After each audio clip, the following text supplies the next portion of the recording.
आपण पाहत आहात दैनंदिन जीवनातील ताज्या घडामोडी न्यूज जंक्शन सोबत बातमी आपल्या लोकहिताची। मुंबई पुणे एक्सप्रेस वे, समृद्धी महामार्ग आणि अटल सेतूवर ई वाहनांना टोल माफी। राज्य सरकारच्या या मोठ्या निर्णयामुळे आज इलेक्ट्रिक वाहनधारकांसाठी मोठा दिलासा मिळालेला आहे। मुंबई पुणे द्रुतगती महामार्ग, मुंबई नागपूर समृद्धी महामार्ग आणि अटल बिहारी वाजपेयी शिवडी न्हावाशेवा असा हा अटल सेतू या मार्गावर प्रवास करणाऱ्या इलेक्ट्रिक वाहनांना पूर्ण टोलमाफी देण्याचा निर्णय घेण्यात आलेला आहे। सरकारचा या निर्णय का असेल तर इलेक्ट्रिक वाहनांचा वापर वाढावा हा सरकारचा उद्देश आहे।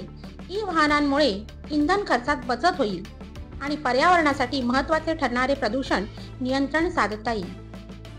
राज्य सरकारच्या या निर्णयाच्या पार्श्वभूमीवर हे इलेक्ट्रिक वाहन धोरण जाहीर केले होते। सरकारने यापूर्वीच फेम योजना सुरू करून ई वाहनांना प्रोत्साहन दिले होते।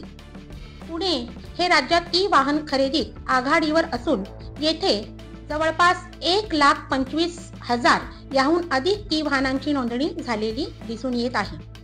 यामुळे नेमकं काय होणार आहे तर प्रवासाचा खर्च आणखी कमी होईल।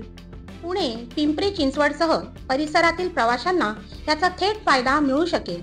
खासगी वाहनांसोबतच ई बस आणि व्यावसायिक ई कार वाहतूक अधिक प्रमाणात वाढेल आणि सरकारने या निर्णयाची अंमलबजावणी करण्यासाठी परिवहन विभाग आणि महामार्ग प्राधिकरणांना आवश्यक सूचना दिल्या गेल्या आहेत। अशाच राज्य आणि देशातील ताज्या घडामोडी पाहण्यासाठी आपल्या न्यूज जंक्शन चॅनलला लाईक, सबस्क्राईब करून बेल आयकॉनला क्लिक करा।